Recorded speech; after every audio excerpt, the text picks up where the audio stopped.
কল্যাণপুর দ্বাদশ শ্রেণী বিদ্যালয় সংলগ্ন জায়গায় প্রায় 50 লক্ষাধিক টাকা খরচ করে 18টা রুম বিশিষ্ট মার্কেট স্টল নির্মাণের কাজ প্রায় শেষ। সবকিছু ঠিকঠাক থাকলে আগামী মাস খানিকের মধ্যে এগুলো উদ্বোধন করে নির্ধারিত সুবিধাভোগীদের হাতে তুলে দেওয়া হবে।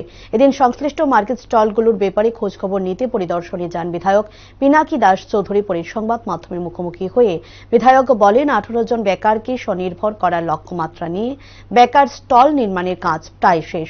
দৃঢ় বিশ্বাস, এই বেকার স্টলগুলো আগামী দিনে কল্যাণপুর এলাকার বেকারদের অর্থনৈতিকভাবে স্বনির্ভর করার ক্ষেত্রে গুরুত্বপূর্ণ ভূমিকা পালন করবে।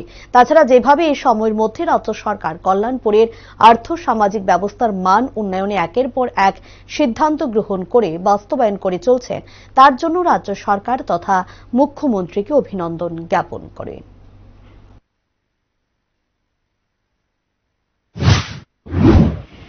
আমাদের 27 কল্যাণপুর প্রমোদনগর বিধানসভার অন্তর্গত মেইন কল্যাণপুর বাজার, যেটা বিগত দিনেও আমরা বেকারদের কর্মসংস্থানের জন্য দুতাল ভবন মার্কেট তৈরি করেছি, বেকার স্টল করেছি এবং অত্যন্ত আমরা খুশি যে এই সময়ের মধ্যে একটা বিরাট সংখ্যক বেকারদের সেখানটায় কর্মসংস্থান হয়েছে এবং ইতিমধ্যেই 23 আমরা ক্ষমতায় পুনরায় প্রতিষ্ঠিত হওয়ার পর সরকার আবার এগ্রিকালচার ডিপার্টমেন্ট থেকে 18 জন বেকারকে সেখানটায় কর্মসংস্থান দেওয়ার জন্য সেই ফান্ড দিয়েছে, টেন্ডার হয়েছে, কাজ ইতিমধ্যে প্রায় শেষের পথে।